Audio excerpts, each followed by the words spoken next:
Padahal penyidik yang kemudian membicarakan atau menyampaikan pada divisi hukumnya yang ada di sidang pra peradilan, dia menjelaskan dia melaksanakan KUHP yang lama.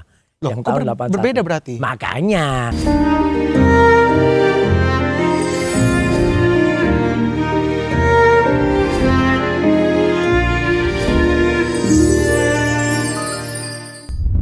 Hai Sobat iJoss dimanapun Anda berada, senang sekali Deep Talk with Syam Hakung bisa kembali hadir menjumpai teman-teman semua. Kali ini kita bakal ngobrolin kasus yang lagi dalam tanda kutip seksi, yang lagi dibahas oleh semua orang soal kasus ijazah Jokowi, mantan Presiden ke-7 Republik Indonesia. Di studio iJoss sudah ada Roy Suryo, ini dibilangnya tersangka atau apa di bawah? Terserah, tersangka boleh, sekarang udah naik jadi terdakwa boleh, pemenang pra peradilan boleh, iyalah.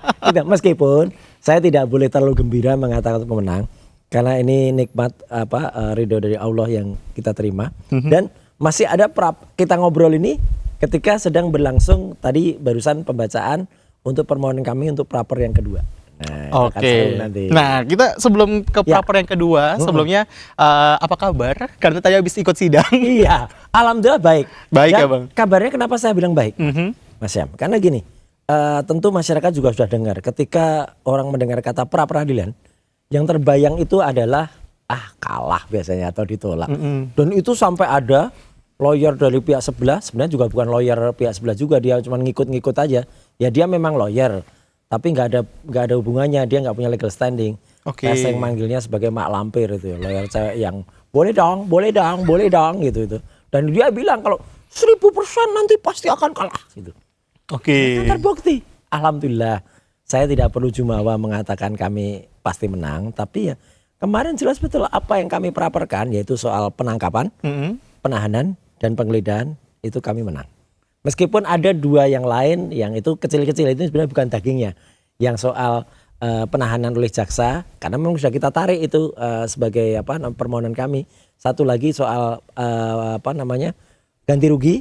Memang kemarin belum kami mintakan. Tapi apakah tidak kami mintakan? Tidak juga.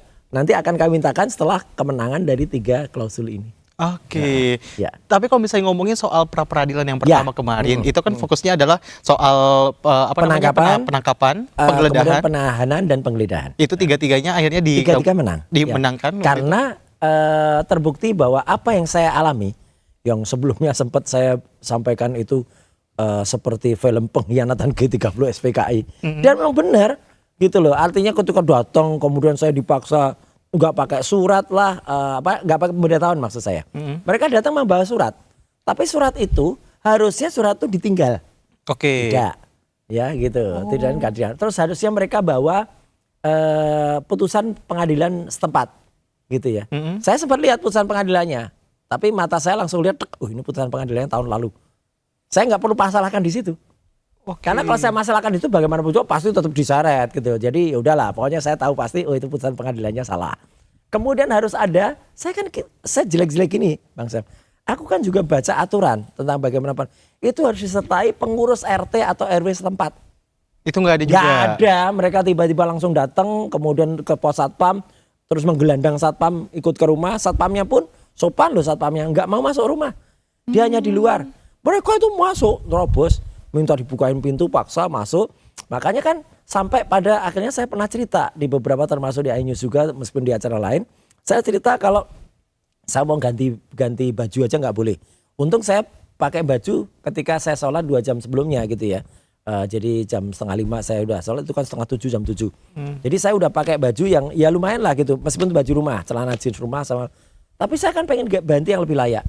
Saya mau mandi nggak boleh. Cuci muka aja nggak boleh. Bahkan kata-kata saya ada dalam rekaman itu bahwa kata-kata saya mirip-mirip film G30S. Kalau kita nonton, silakan nonton, ada adegan salah satu jenderalnya bilang kalau saya mandi dulu gitu.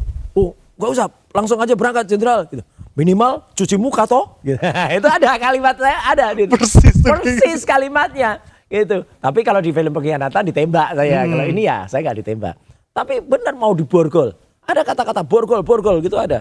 Nah, untungnya tidak. Nah, dan memang ada dalam film itu yang ini kebaikan hakim ya, hakim tunggal Pak Iketut itu yang kemudian tidak perlu diputar semua. Karena ada beberapa yang sifatnya properti pribadi kayak kamar tidur, dipan dan lain sebagainya nggak perlu kelihatan. Ya udah. Nah disitulah kemudian itu menjadi bukti yang sangat bagus kalau penangkapan itu sangat tidak proper. Apalagi ternyata suratnya setelah kita cek, nah surat itu banyak yang namanya kopas atau copy paste dari surat penangkapan mungkin orang lain yang ternyata oke, nama saya betul, alamat juga betul, tapi ternyata di situ surat itu harusnya untuk penangkapan yang maunya diperiksa. Padahal kan saya sudah selesai pemeriksaan. Karena udah PD21. Iya, nggak ada lagi pemeriksaan. Itu hanya mau dibawa ke kejaksaan. Maunya bawa ke kejaksaannya padahal hari Senin. Lah itu kok ditangkap hari Jumat itu tujuannya apa? Apa untuk hadiah orang yang ulang tahun hari Minggu? Nah, iya itu kan ada tuh yang ulang tahun hari Minggu itu. Siapa sih Bang? Ada lah pokoknya. Ya. Nah, tapi kan akhirnya hadiahnya dicabut lagi ulang tahunnya ya kan. Saya nggak ditahan. Ya itu. Jadi artinya apa? Surat itu salah. Bahkan surat itu menggunakan KUHP yang baru. Nah, KUHP yang baru. Artinya KUHP yang baru itu KUHP yang tahun 2025. Padahal penyidik yang kemudian membicarakan atau menyampaikan pada divisi hukumnya yang ada di sidang pra peradilan, dia menjelaskan dia melaksanakan KUHP yang lama. Loh, yang tahun 81. Berbeda berarti? Makanya yang lucu banget, saya berterima kasih justru kepada ahli dari pihak sono yang dihadirkan oleh pihak lawan, yang ada pihak Polda Metro Jaya, namanya Pak Aristo Pangaribuan. Pak Aristo fair dengan melihat ada dua surat itu, dia langsung bilang, ini namanya cacat formal. Udah kalau cacat formal selesai, berarti harusnya nggak boleh itu.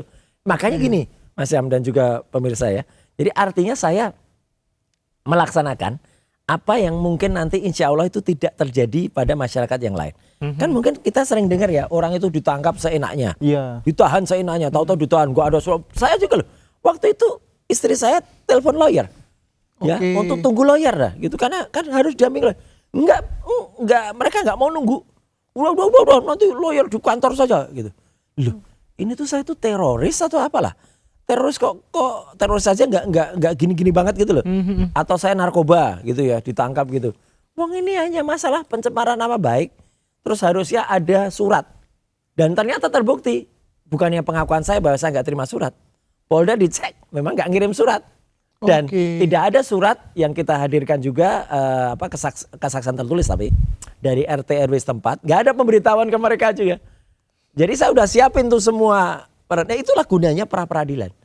Jadi di pra peradilan itu kita bisa sangat detail membahas unsur-unsur apa yang ini legal atau tidak, sah atau tidak. Itu yang tidak mungkin ada pada peradilan yang umum ya atau peradilan pokok perkara. Kalau sudah pokok perkara, waktunya sangat-sangat cepat dan kemudian saya duduk di kursi terdakwa atau pindah ke sisi sebelah sisi penasihat hukum. Terus mereka itu hanya dihadirkan singkat di situ. Kalau di pra peradilan mereka itu sebagai pihak. Jadi artinya Polda Metro Jaya sebagai pihak termohon. Kemudian ada juga kejaksaan sebagai pihak turut termohon, kuasa hukum saya sebagai pemohon, saya sebagai penonton. Nah, jadi kan enak kita bisa lihat kan gitu. Itu yang terjadi. Tapi resikonya juga tinggi pra peradilan itu. Karena pra peradilan itu hanya dilangsung satu perkara praper itu hanya berlangsung selama 7 hari kerja. Harus selesai 7 hari itu. Berarti abis sidang ini kan hari ini sidang. Ini yang pertama ya itu kan pembacaan permohonan saya. Iya betul. Terdiri atas beberapa posita ya perkaranya dan juga petitum permintaan saya. Tuh. Besok hari berikutnya tapi hari kerja ya. Hari Senin itu adalah jawaban dari pihak termohon. Hari itu juga kami harus membuat yang namanya replik jawaban atas jawaban itu. Dan itu hanya dikasih waktu 2 jam. Berarti tim ini harus segera cepat menangkap itu, kemudian mengetik jawaban, ngeprint, kemudian menjilid lagi langsung diberikan. Hari itu juga Polda juga harus menyiapkan namanya duplik. Jawabannya. Replik, duplik. Ya, itu satu hari. Kalau biasanya di sidang umum itu replik bisa seminggu lagi, dupliknya seminggu lagi. Lah ini cepet banget. Habis itu ada pemeriksaan bukti ya dan saksi. Ya, atau juga ahli. Hari berikutnya lagi adalah pemeriksaan untuk bukti dan ahli dari pihak termohon. Kemudian hari berikutnya lagi, itu hari ke-6, itu adalah penyampaian kesimpulan masing-masing. Begitu kesimpulan masing-masing, putusan. Esoknya sudah putusan. Nah jadi artinya selama 7 hari, itu tidak semua terus terang, orang yang baik itu pemohonnya kayak saya ataupun kuasa hukumnya itu tidak cukup mampu atau tidak cukup kuat. Maka terus terang saya kan memiliki beberapa kuasa hukum, ya, ada beberapa kelompok. Oke. Ada kuasa hukum yang sudah membersamai sejak lama, yaitu namanya Tokham, ya. Kemudian dulu ada Balai RT. Balai RT itu adalah barisan pembela Roy Rismontiva sebelum si Rismon, ya, dokter palsu itu berkhianat, ya. Saya tetap bilang dia berkhianat, melarikan diri dan kemudian malah pokoknya parah lah, minta RJ meskipun dapat SP3. Oke. Tapi kan lihat namanya, parah banget lah namanya. 2 kali diundang di Rakber aja nggak berani datang gitu ya, konyol. Padahal udah janji mau datang, parah lah, pengecut lah pokoknya dia.